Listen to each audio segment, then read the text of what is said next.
What's up, Ragin Nation? My name is Alex You're watching the Ragin Ronin review. I got a review for you. Last night I saw what to expect when you're not expecting, or what to expect when you're expecting. I don't even really know, and I don't really care, just because I didn't really even enjoy that movie or like that movie or even wanted to watch that movie. The movie was something that my friend picked just because she wanted to watch chick flick, so I really didn't have any say in that. But we watched it. She liked it, but let me tell you what I have to say about it.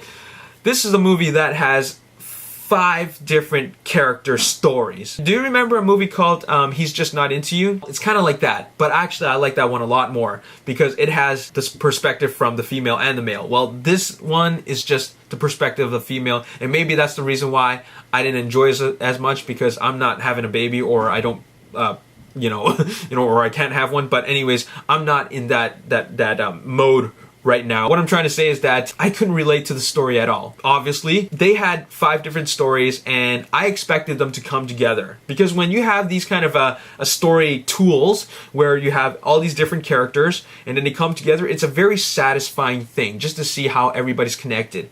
But it never happens. Okay, it kind of does happen, but in a very cheap way. It's in a way which you feel makes the story just a bit too convenient. And you have Cameron Diaz stories, you have Jennifer Lopez's story, Dennis Quaid, Anna Kendrick, and also Elizabeth Banks. Each one of them is having a baby for a very different reason. But I found the most interesting character's sub-story is Anna Kendrick's, because she never really wanted one to begin with.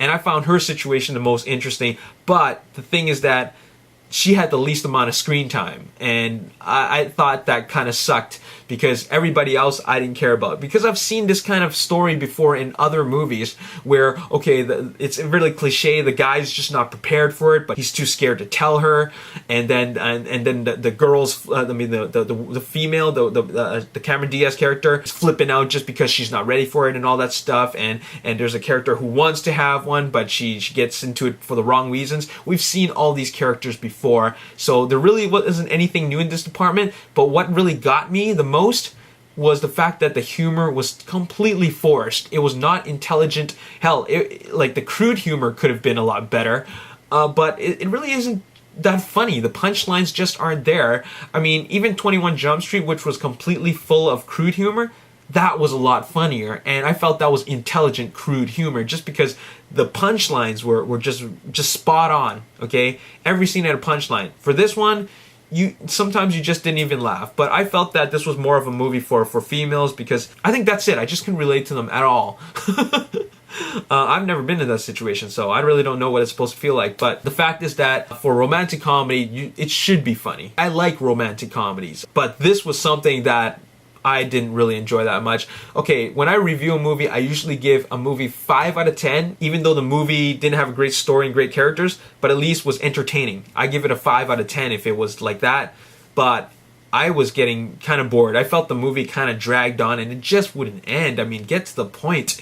I give this movie a 4 out of 10, just because it was just too long. They kept on talking about the same thing over and over again, and when you really think about it, it's just a bunch of random events put in a 2-hour movie. It's a bunch of random scenes of these couples just going through all of their problems, and at the end, obviously they're supposed to solve them, in which they do, but it just feels like it's completely forced. It's not very satisfying. It's not a very satisfying ending at all. The girl that I went with, on the other hand, she enjoyed it totally.